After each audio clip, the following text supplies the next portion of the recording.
Leiset hoinan ihinkho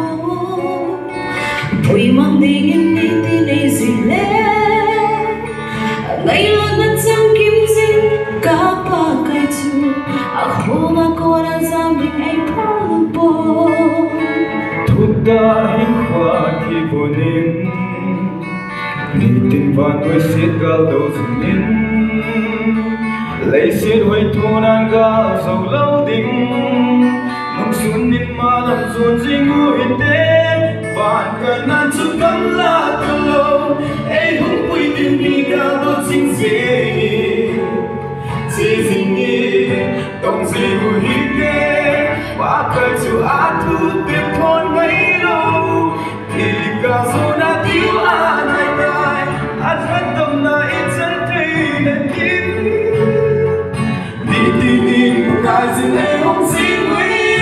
Lúc thôi là lẽ lúc yên chẳng được mấy khăn Đi đừng đã nhiều lắm Đi à này đó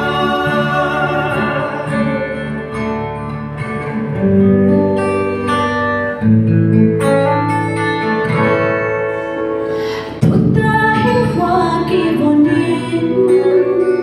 Đi tin vào nơi xiết cao dầu tình Leiset hoi thu nan gạo dầu lâu đinh Nông xuân nín mà làm ruột dinh ngủ hình tế Vạn cả nan chút cắm là từ lâu Ê hông quỳ điều đi gạo đốt chính dễ Chỉ dinh đi Tổng dì ngủ hình tế Và cả chủ á thu tiếp thôn ngày lâu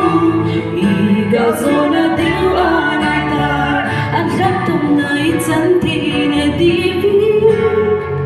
Nhìn tin vào cái riêng ấy không xin người Lúc thôi nè lẽ lúc kia chẳng là bấy khá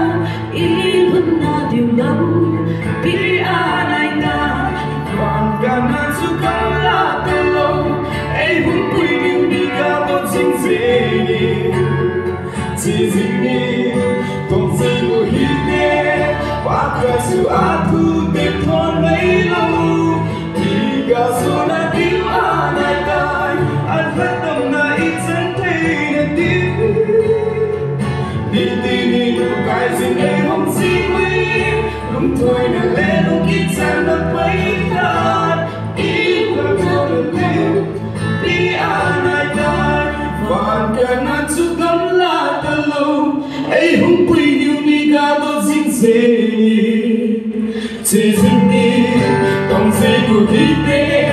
Và khởi chủ á thu tiếp thôn mấy lâu Thì gạo dô đã thiếu ai này tai Anh hết tâm là ít chân thấy nên tin Đi đi đi một cái riêng này không gì quý Lúc thôi là lẽ lúc ít chẳng nó bấy khát Ý hôn là điều lắm Vì ai này ta